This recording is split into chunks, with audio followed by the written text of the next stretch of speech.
میں آپ کو اپنا بتاؤں, میرے ماشاءاللہ ابھی تو یاد نہیں رہتا, 16-17 جو بھی ہے حساب کتاب, سوتےلے وتیلے ملا کے تھوڑا سا کنفیوژن ہو جاتی ہے کہ ٹوٹل کتنے بن رہے ہیں. خیر, تو ان میں بہت سے بڑے بھی ہو گئے ہیں.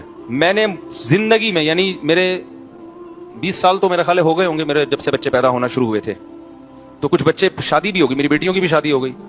میں نے اس 20 سال کے عرصے میں اپنے بچوں کو شاید 2 دفعہ پوری زندگی میں کسی بچے پہ ہاتھ اٹھایا ہو, وہ بھی 1 یا 2 تھپڑ, یا بہت زیادہ 3 تھپڑ سے زیادہ نہیں مارا ہوگا, وہ بھی نماز نہ پڑھنے پر. سمجھ میں آ رہی بات؟ اور ایک بچے کے میں نے 2-3 تھپڑ مارے تھے, وہ بالکل بھی اسکول نہیں جا رہا تھا. جب اسکول کا موقع آتا نا, وہ ایسے بن جاتا ہے جیسے اس پہ پتہ نہیں کوئی دجال نکل آیا ہے, دجال کہیں سے دریافت ہو گیا اور یہ اس کی ٹینشن میں, نہ ٹیوشن پڑھ کے دے رہا, نہ یہ ان کے استاد بھی یہی بیٹھے ہوئے. تو جب بہت زیادہ ہو گئی, پھر بھی میں نے کہا نہیں بھائی, آرام سے آرام سے چلا جائے گا. گھر والوں نے کہا بھائی تھوڑا سختی کریں, تو روزانہ اسکول نہیں جا رہا ہے, پڑھ کے ہی نہیں دے رہا. پھر مجھے اپنا زمانہ یاد آیا کہ میں بھی نہیں جاتا تھا, تو ابا نے ایک دفعہ طبیعت سے اگلے پچھلے گناہ میرے معاف کر دیے تھے, تو اگلے دن سے جانا شروع ہو گیا تھا میں, ٹھیک ہے نا. مجھے وہ واقعہ یاد آ رہا, لیکن میں نے کہا نہیں, بچوں پہ ہاتھ نہیں اٹھتا یار, بچے ایسے پیارے ہوتے ہیں, ایسے معصوم ہوتے ہیں, تو دل ہی نہیں چاہتا ان کو یار, ان کی کیا, وہ تو غلطی بھی کر رہے ہیں تو ہمیں تو اس پہ بھی ہنسی آ رہی ہوتی ہے. صبح جب اٹھتا تھا نا, ایسے جیسے قبر سے کسی مردے کو اکھاڑ رہے ہو, مجھے ہنسی آتی تھی اس پہ کہ یار اس پہ موت آ رہی ہے. ادھر ابا کے بیانات ہو رہے ہیں, فجر کی نماز تکبیر, اور بچے کی حالت کیا ہے, اس کو اٹھا رہے ہیں تو ایسے لگ رہا ہے جیسے پتہ نہیں اس کو یہ ہو رہا ہے میں ابا کے گھر میں پیدا کیوں ہو گیا کہ مجھے فجر پڑھنی پڑ رہی ہے. تو اب 8-9 سال اس کی عمر تھی, تو زیادہ ہو گیا. پھر میں نے کہا یار یہ بالکل ہی اسکول نہیں جا رہا ہے. تو پھر ایک دن ہم نے طبیعت کا مطلب 4-5 تھپڑ لگائے ہوں گے, اس سے زیادہ نہیں. تو چند دن کے لیے جانا شروع ہو گیا. پھر وہی پوستی پن, نہیں جا رہا نہیں جا رہا. میں نے کہا بھاڑ میں جائے, نہیں جائے, ٹماٹر بیچے گا یہ, جاؤ. کیونکہ اب یہ تھوڑی کہ جنگلی بن جائے یار بچوں کو مار مار کے, نہیں لگ رہا ہے. ہر آدمی کو ہر کام کے لیے اللہ نے پیدا نہیں کیا. پھر اس کو حفظ میں ڈالا, حفظ ہی نہیں کر کے دے رہا. دوسرا بھائی ہے ماشاءاللہ, ٹھکا ٹھک نکل گیا, حافظ بن گیا, تراویح پڑھائی اس دفعہ اس نے گھر میں. یہ والا پڑھ کے ہی نہیں دے رہا, جو کام بولو اس پہ پتہ نہیں. پھر میں نے ڈاکٹر کو بتایا, میں نے کہا کوئی سیٹنگ تو نہیں آؤٹ ہوئی بھائی اس کی, کوئی ملٹی وٹامن دی ہے اس نے, کوئی طاقت کی دوا دی. ابھی میرا ارادہ ہے اس کو ساری سیٹنگ کروا لوں. کوئی وٹامن شیٹامن بھی بعض دفعہ آگے پیچھے ہو جاتے ہیں بچوں کے, تو ایک ٹیسٹ کروانے کا میرا ارادہ ہے کہ لیب میں ٹیسٹ کروا دوں, کوئی کمی ہو رہی ہے. لیکن پھر بھی اگر نہیں ہوگا تو پھر بھائی ہم کیا کریں گے, بس اس پہ خوش ہوں گے. الحمدللہ سٹا نہیں لگاتا, الحمدللہ غلط لڑکوں میں بیٹھ نہیں رہا ہے. بڑا ہو جائے گا خود ہی اپنا مستقبل سمجھ لے گا. ابھی تو بس یہ کرو کہ غلط صحبت میں نہ بیٹھے, نہ پڑھے یار, نہیں پڑھ کے دے رہا. سب لوگوں کو اللہ نے پڑھنے کے لیے پیدا نہیں کیا. تو میرے گھر والے کہہ رہے تھے کہ اس کے ٹماٹر بکوانے سے کیا کرنا ہے, اس کو کچھ تو کہیں تو لگاؤ. میں نے کہا مجھے لگ رہا ہے کہ میں جو بیانات میں مثال دیتا ہوں نا کہ زیادہ ٹینشن نہ لو, تو کیا ہوگا, زیادہ زیادہ ٹماٹر بیچے گا, تو وہ اللہ نے شاید سن لی ہے میری. اللہ کہے کہ سب سے پہلے تیرے اوپر فٹ کروں. تو مجھے کوئی ٹینشن نہیں ہے, میں کیوں ٹینشن لوں. میں تو یار, میں جب سفر سے آتا ہوں سلام کرتا ہے, خوش ہوتا ہے. بچے تو ایسے ہی ہوتے ہیں نا, ابا کے آنے سے کھلونے. ابھی بقرعید ہے, وہ شور مچا کے رکھا ہوا ہے, گائے چاہیے گائے چاہیے گائے چاہیے. تو ہمیں تو جب یہ بچوں سے یہ خوشی مل رہی ہے, تو بڑے ہو کے بھی بہت سے پڑھ لیتے ہیں. میں تو بڑے ہو کے ہی پڑھا ہوں بھائی, بچپن میں تو ہم نہیں پڑھے. ہم نے تو بچپن میں پٹے بھی, مارے بھی کھائی. اسکول تو جانا شروع ہو گئے تو پڑھ کے پھر ہم تو پڑھ لکھ لو, کچھ کام کے بن جاؤ گے. میں تو بڑے ہو کے پڑھائی شروع کی ہے. حفظ بھی میں نے بڑے ہو کر کیا ہے, بچپن میں حفظ نہیں کیا. بڑے ہو کر, میں پورے مولوی بننے کے بعد میں نے حفظ کیا ہے, ٹھیک ہے نا, اپنے طور پر حفظ کر لیا. تو جب شوق ہوتا ہے تو سب کچھ ہے. اگر چترول لگا کے بچے کو آپ نے انسان بنانے کی کوشش کی نا, تو پتہ نہیں کیا بن جائے گا وہ. ہاں, نشے وال میں نہ بیٹھنے دو کہ بچہ چرس پی رہا تھا, آپ نے کہا محبت سے سمجھایا, دوبارہ چرس پینے لگا, اب نہیں, یہ چیز برداشت کے قابل نہیں ہے. پھر تو اس کو بند کرنا پڑے گا گھر کے اندر. پھر بھی مار دھاڑ کے بجائے کوئی اور طریقے اختیار کرو, گھر میں بند کر دو اس کو, بری ایکٹیویٹیز سے روکو. سمجھتے ہو کہ نہیں سمجھتے ہو؟ تو اس لیے باپ کو بھی چاہیے بھائی, بچوں کو محبت دے, وہ تمیز سے سمجھائے, ان کو رسپیکٹ دے, ان کو یہ احساس ہو کہ ابا ہمارا. دیکھو, جس باپ کے گھر میں آنے سے بچوں کو خوشی کے بجائے ٹینشن ہونا شروع ہو جائے, وہ کامیاب باپ بولو نہیں.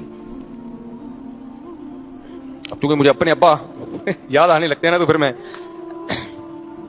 ذرا جذباتی ہو جاتا ہوں. وہ ہمارے ابا جب گھر میں آتے تھے ہمیں خوشی ہوتی تھی. ہم پنجاب گئے ہوئے تھے, 2 مہینے کی چھٹیاں ہم پنجاب میں گزارتے تھے, تو ہمارے ابا یہیں ہوتے تھے. تو ہمیں پتا چلا ہمارے ابا بھی آ رہے ہیں, تو ہمیں اتنی خوشی, یار ابو بھی ہمارے ساتھ یہیں رہیں گے چھٹیوں میں.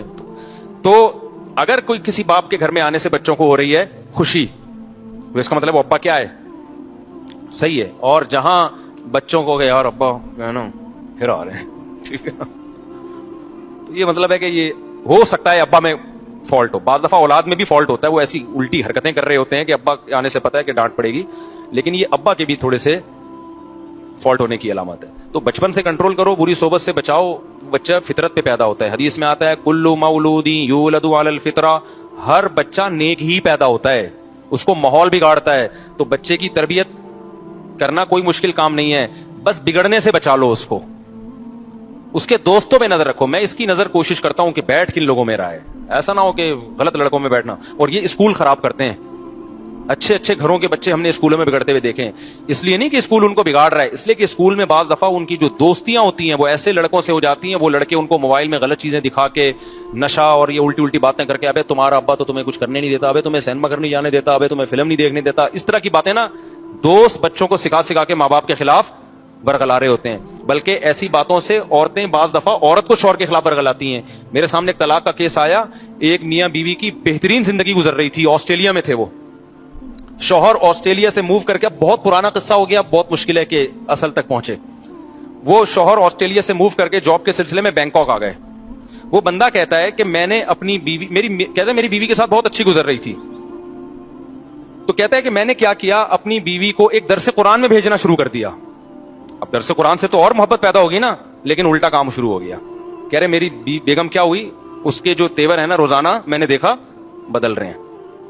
اس کی مجھ سے وہ محبت نہیں جو پہلے تھی, اور مجھ سے مطالبہ شروع کرنے لگی آسٹریلیا رہنا ہے مجھے. تھائی لینڈ آسٹریلیا کی نسبت تو تھوڑا سا کم لیول کا ہے نا, اور مجھے یہاں نہیں رہنا, مجھے فلانی ملک میں رہنا ہے. اور یہ کہہ رہے ساری ضرورتیں پوری کر رہا ہوں. میں حیران تھا کہ درس قرآن میں جا کے بگڑ کیوں رہی ہے. پتہ یہ چلا کہ وہاں کچھ خواتین بیٹھی ہوئی ہیں جنہوں نے اس سے دوستی لگا لی ہے, اور وہ اس کو ورگلا رہی ہیں. آئی بات سمجھ میں؟ درس میں تو یہی میاں بیوی کے حقوق بیان کیے جا رہے ہیں, درس دینے والے بھی بڑے اچھے آدمی تھے. لیکن عورت کیا کر رہی ہے, وہاں کوئی فسادی عورت تھی, وہ کیا کر رہی ہے, تو بھائی تم آسٹریلیا جیسے کنٹری کو چھوڑ کر یہاں آ گئی, تمہارا دماغ خراب ہے. اب وہ بندے کی مجبوری ہے, وہ کہہ رہے ہیں آسٹریلیا کا ماحول تھائی لینڈ سے زیادہ خراب تھا ان کے بقول. وہاں بچے کے بگڑنے کا چانس, تھائی لینڈ میں گیا ہوں, دو دفعہ گیا ہوں. تھائی لینڈ میں مخصوص علاقے تو ہیں جہاں بہت زیادہ بے حیائی ہے. نارمل جو گھروں کے حالات ہیں وہ یورپ سے اچھے ہیں, یعنی بچے آرڈر پہ نہیں بگاڑے جاتے وہاں پہ. تبھی انڈیا کی بہت ساری فیملیز تھائی لینڈ موو کر گئی ہیں. تو کوئی بھی بینکاک یا تھائی لینڈ جا رہا ہو نا, تو فوراً فتوا نہ لگا دیا کرو عیاشی کرنے جا رہا ہے. بعض دفعہ عیاشی سے بچنے کے لیے جا رہا ہوتا ہے, کیونکہ دنیا کے حالات اس سے بھی زیادہ خراب ہو چکے ہیں بہت سے علاقوں کے. کہہ رہا ہے نتیجہ کیا نکلا, اتنی تو میں اتنے مسائل ہوئے نا کہ بالآخر طلاق ہوئی ہے ہمارے درمیان. اور کہہ رہا ہے میں یہ سوچتا تھا کہ میں نے اس کو درس قرآن میں کیوں بھیجا. تو درس قرآن نے اس کو نہیں بگاڑا, اس کو بگاڑا کس نے؟ اور پھر وہ خاتون کورٹ سے بچے بھی لے کے غائب, بیٹیاں لے کے غائب. اور وہ بیچارہ میرے پاس آ کے رو رہا تھا, کہہ رہا ہے میرا دل چاہتا ہے میں خودکشی کر لوں, کیونکہ بیوی تو گئی, بیٹیاں بھی کس کو دی ہیں کورٹ نے. ایک پاکستانی عدالت میں کیس چلا تھا, نیشنل یہیں کے تھے, وہ پاکستان آ گئی تھی, پھر پاکستان سے بچوں کو لے کے آسٹریلیا چلی گئی. اور پھر پتہ نہیں آسٹریلیا کے کورٹ سے کیا یا پاکستان سے کیا, مجھے پورا واقعہ یاد نہیں. کہہ رہے بچوں سے بھی گیا میں, بیٹیاں یاد کر کے نا ڈپریشن میں. کہہ رہے میں تھائی لینڈ چھوڑ نہیں سکتا, میری جاب اس ٹائپ کی ہے کہ میں چھوڑوں گا تو میں مسائل ہو جائیں گے. تو بعض دفعہ اچھا اسکول ہے, لیکن آپ کے کلاس فیلو آپ کے بچے کو کیا کر رہے ہوتے ہیں, بچے کی کلاس فیلو بگاڑ رہے ہوتے ہیں. ابے تو اپنے ابا کی کیوں مانتا ہے, ابے تیرے ابا نے کیا دیا. خواتین بگڑ رہی ہوتی ہیں.